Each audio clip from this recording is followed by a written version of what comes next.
I'm David Kendall with the Kendall Law Firm, and I'm asked the question a lot, how much is my car crash claim worth? And there's no exact way to explain that to somebody because every case is different. I'm going to give some general guidelines as factors that can make a personal injury case worth more money and other factors that affect it in a downward manner. So let's go ahead and get started. The first thing I want to talk about is the conduct of the person who caused the crash. Now, if the person who caused the crash was going at a high rate of speed at the time of the impact, that should add more value, more money to be paid out by the insurance company. Another factor to look at on the conduct of the person who caused the crash is whether that person had been drinking. If there's drinking involved at the time of the impact, that should cause the insurance company to pay more money.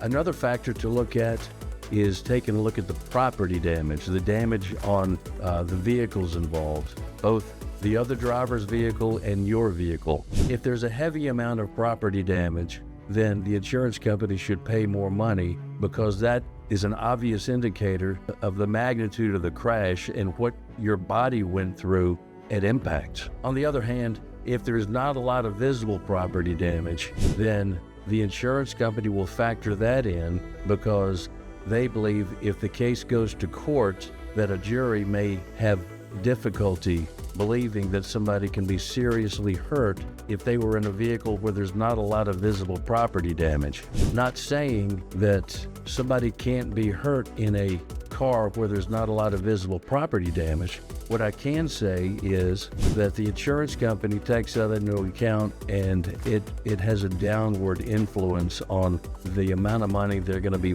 willing to voluntarily pay.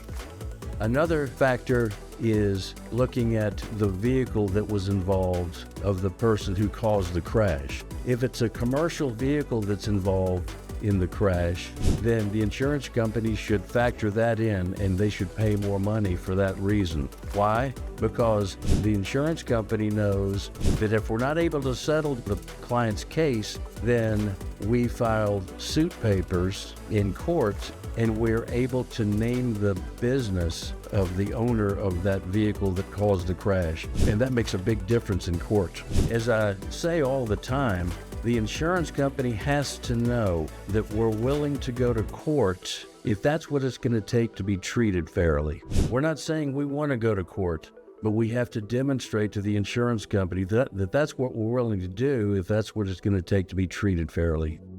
The person's injuries and medical treatment following the crash. First, how soon the injured person gets medical treatment makes a big difference. If after the crash, the rescue squad comes and takes the person to the hospital and they go to the emergency room and get treatment, and then that person follows up with their family doctor, the treatment starts off right out of the gate, then the insurance company knows that there's clearly a link between the trauma from the crash and the injuries that that person has sustained. And so the insurance company is more likely to pay more money when there's medical treatment right after the crash takes place. On the other hand, if the person waits 2 or 3 weeks before they get any medical treatment, the insurance company is going to be less likely to offer the money that they would offer if the person got treatment immediately, because in the insurance company's world, in their world of evaluation, the longer a person waits to get medical treatment, the person's going to be penalized by the insurance company offering less money, because it gives the insurance company the right to argue that maybe there was some other traumatic event after this crash that contributed to the person's symptoms. Otherwise, they would have gone to the emergency room right after the crash happened. Another factor, the amount of time that it takes for the person to get medical treatment and finish that medical treatment. As a general rule, the longer a person gets medical treatment following a crash, for example, if the person got treatment out over a 4, 5, or 6 month period, the more the insurance company is likely to pay because the treatment lasted a lot longer than, say, somebody who got treatment initially, but then after 3 weeks, their treatment was over. There are no complaints of pain any longer. And so the duration of medical treatment after a crash makes a difference in the insurance company's evaluation. The higher the medical bills are for treatment following a crash, the more the insurance company is likely to pay. On the other hand, if the medical bills, the total medical bills after a crash, are relatively low, the insurance company is going to pay a lesser amount of money. And that's just how the insurance company works in their evaluation formula. Another factor for insurance companies that they look at is if there are gaps in treatment. Let's say somebody goes to the emergency room and then they follow up with their family doctor a couple of days later, and then they wait 6 weeks, 7 weeks before they get any further medical treatment. That's a 6 or 7 week gap. And the insurance company sees the opportunity to reason that maybe the person was doing okay and perhaps there was another traumatic event besides this car crash that they can try to blame for the person's continuing symptoms because they waited 6 or 7 weeks before getting further treatment.